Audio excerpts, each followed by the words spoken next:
Mobile Reasoning with G and J. Welcome to our next mobile reasoning. We are talking with Carol Sharpe. Is it going to be Justice Carol Sharpe or? Well, the official title is justice. However, lawyers still call you judge. Oh, okay. No, judge such and such. Yeah. Okay. So very few people use the term justice. Okay. And for me, I don't need the term justice. People say judge, your honor.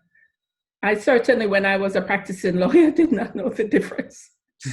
I said judge, your honor. Okay. Well, Your Honor, and this is the best place to be able to say Your Honor, because I'm not in trouble. Number one, I'm not in front of you. so Your Honor, thank you so much for sitting with us at Good News Jamaica for a mobile reasoning. And the reason why I say that is because speaking with your brother very briefly, you're coming from Bay Farm Road? Absolutely. So first, let me say thank you so much. It's really my honor to be here, and I'm really humbled by the attention. And I just want to tell you in Jamaica, thank you so very much. I am a very proud Jamaican. Oh, you mean? Yes. So I grew up on Bay Farm Road from the day I was born until I was 17 years old when I immigrated to the US, Bronx, New York.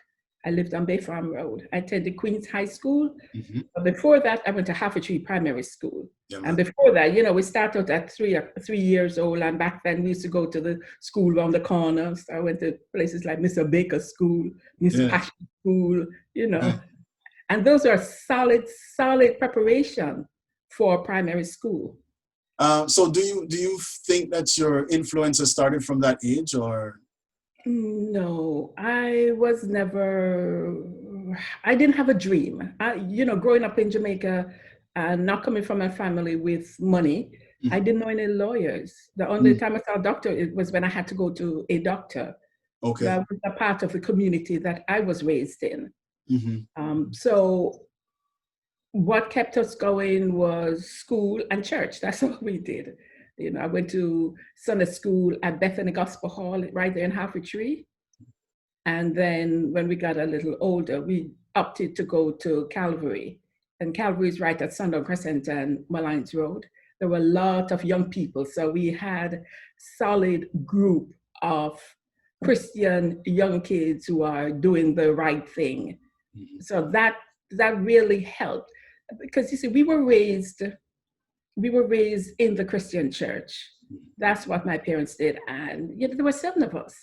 So, you have to have some form of discipline and instill morals and beliefs. And it worked.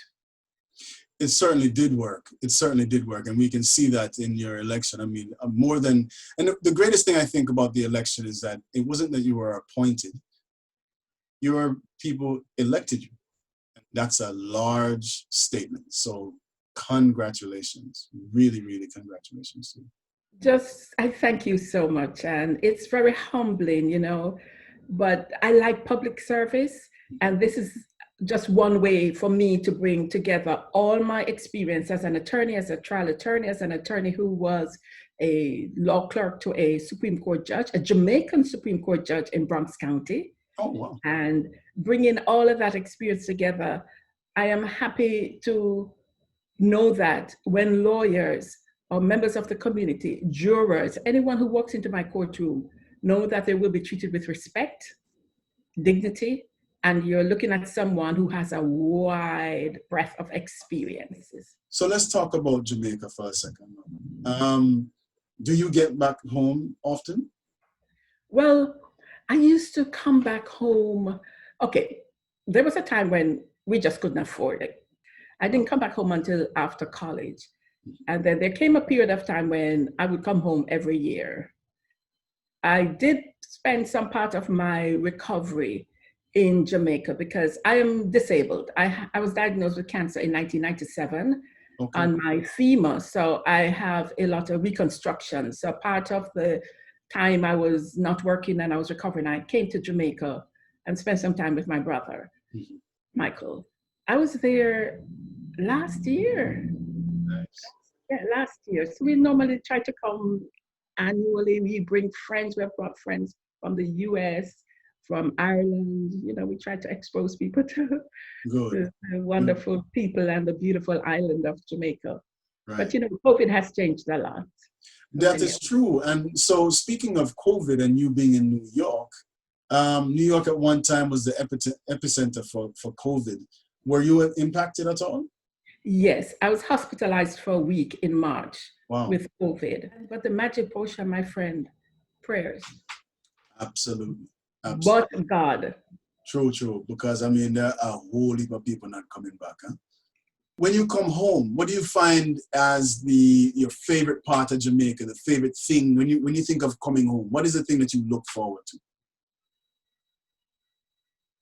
In addition to seeing my brother, I go to the country to visit our grandaunt because my mother's side of the family is from St. Anne. Okay.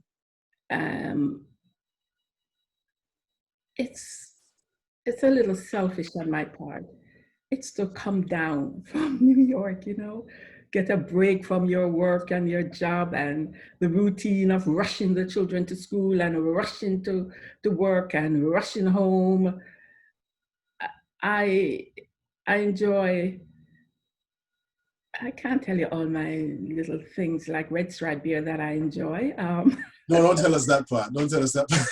Yeah, but I enjoy coming home, and there's a feeling of being home. I must confess, I do not spend as much time in Kingston as I used to, but the rhythm of Kingston, you can't find that rhythm anywhere else, you know? Yeah. I do enjoy driving and coming into some of the district centers where you have, you know, that is a commerce part where you have the shops and, yes, you know, nighttime, the cooking and getting some pan chicken and, you know. So yeah. I'm going to mention two things. You pick one, river or beach? Beach. I'm not a river. I was exposed to the river. We used to go as a kid growing up when we've spent time with our grandmother in St. Anne's. So sometimes we would go down with the bigger ones to the river, but it was just to wash clothes, you know, it wasn't a hangout. Right. But the beach, man, that Ocherias beach, oh, what a beach. What a beach. So when you go to have you been to Frenchman's Cove where you have the beach and the river at the same time, or Dunn's River Falls where you have the beach and the river? Oh yes, Dunn's River Falls for me. We go there every year when we come with friends, but I cannot enjoy it because of my disability. Oh, I walk with a crutch. I'm either on one crutch or two crutches. Okay. But I do make it. I go down all those steps down to the beach. Nice. And, you know, I walk back up the steps as friends and the children, you know, climb the rocks. So now, when you think back throughout your entire life now, right? What is the most fond memory you have of your Jamaican experience? We went to primary school at Harvard Primary, like I said. And I went there with my brother Michael, my sister who's above me, and then me. So we would come home in the evenings, and there were a group of us. That guy who's an athlete, what's his name? Powell's father, yes, his father. We had some other families, Pinnock, and we would come down Mullines Road, the whole bunch of us. I have our little song that we would skip and sing to, and then we would take shortcuts, and we would go through somebody's property and stole the tambourine, and then the man would come charging out, and we all run, you know, those silly little things that were silly kid things in a safe time when you could do those things. Of course, of course. But I grew up in Jamaica and I lived through the change. Okay. And there was a whole lot of gun violence. Right, right. There was that at that time. True, true. Yeah. True, true. When you think back to the times where you were in primary with Michael, or just think about times with Michael now. I know he's going to be watching this, so I want you to spill the beans on some mischief where he got into. Well, I can tell you what a great influence on my life he has been. You know, we've been close through the years growing up. And when we first came to America, okay, so you know how a lot of families, what happens to a lot of families, the mother gets the opportunity, and this is what happened to my family. My mother got the opportunity to immigrate to the US. She came as a domestic worker. She worked in a family with a family on Long Island, left her husband and 7 children. And she slowly brought us up in age order. So when you finish with high school, you could come up. So when I came here to New York, I came into a home with my parents who are really working 2, 3 jobs. And you lived here, so you know how that goes. Absolutely. But I had in the home a sister and 2 brothers. All 3 were in college. My sister was working on her master's. She was a diplomat for the US government then. My 2 brothers were in college, but they were not just in school. They worked and went to school. So they would go to school in the days and work all night. So that is a kind of work life, family structure that I saw when I came to New York. So that was very inspiring because I didn't have a choice but to go to school. And it is that influence that even though I never had a dream for myself, I never had a vision of what I could be, but I was in a community, the family community, doing something. You know, and my brother prided himself in doing well in college, and that kind of made me realize, oh my God, I have to come home with good grades too. So did that create a type of a lion in yourself to conquer the whole aspect of the American dream? No, not at all. And you know, I am grateful that God had a plan for my life. So one evening, a friend of my sister, he was asking me, what you're doing? So I was telling him, you know, I'm going to paralegal school. And he said to me, why be the cart when you can be the horse? Why not apply to law school? Wow. I did. I got in. And when I got in, we never had money to pay for me to go to law school. I'll tell you one day, man, let me tell you a story. So one day I left school late. So I was probably trying to catch a 10 o'clock train. And as I got into the station, and I saw the tail light of the train leaving. The next one was coming in 1 hour. Wow. I was hungry. I had just a few cents in my pocket.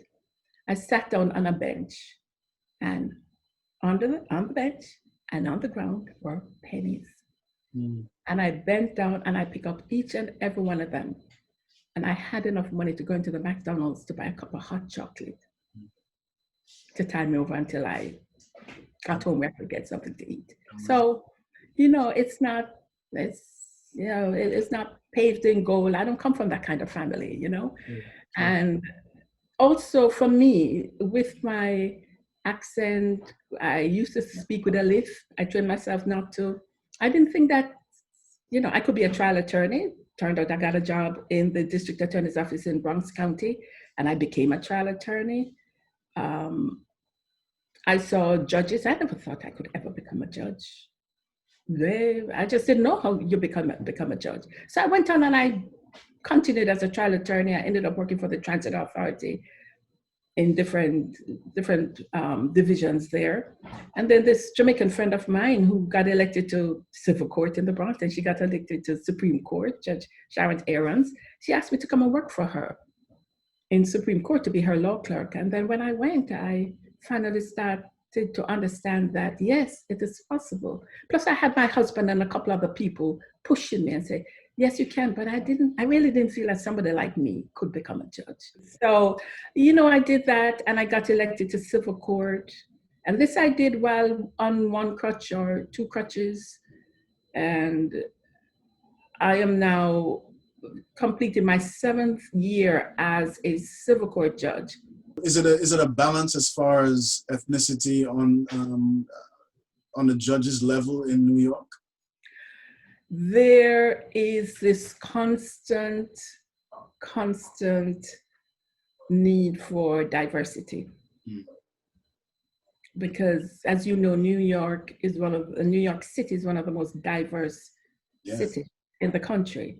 Right. And there's always conversations about the bench being more diverse.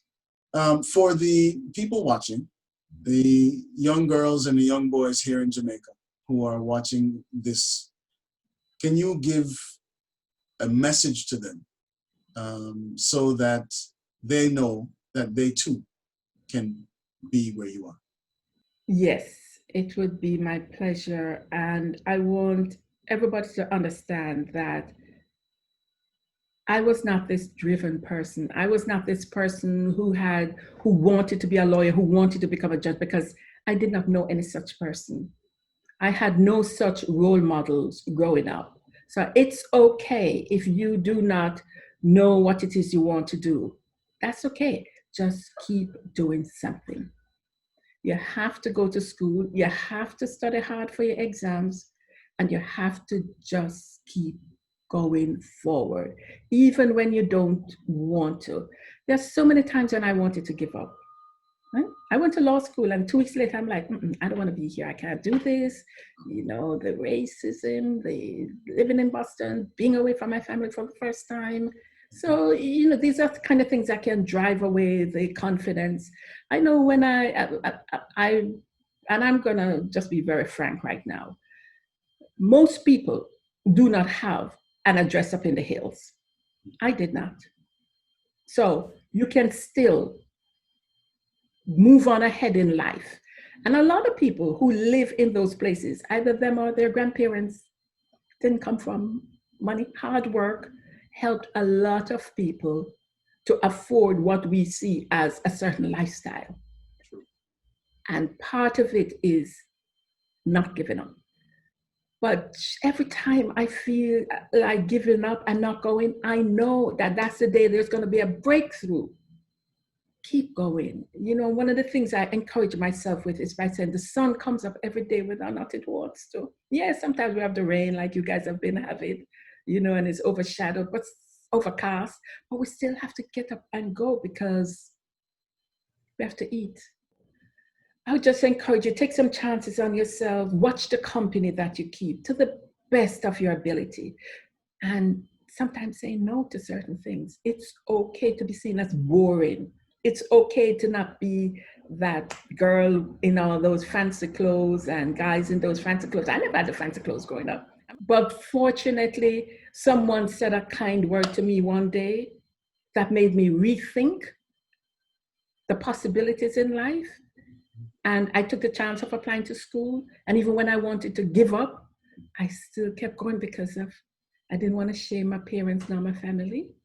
So, yeah. Excellent. Beautiful. Well, thank you, Judge Sharpe, for sitting with us at Good News Jamaica and taking part in our mobile reasoning. This was really a pleasure of mine to be able to sit with you. Your words have landed on fertile soil for me, I'm sure.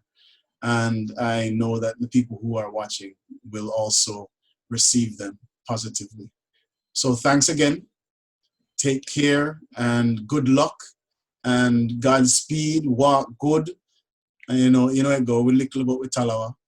Do your thing and set the rhythm in New York.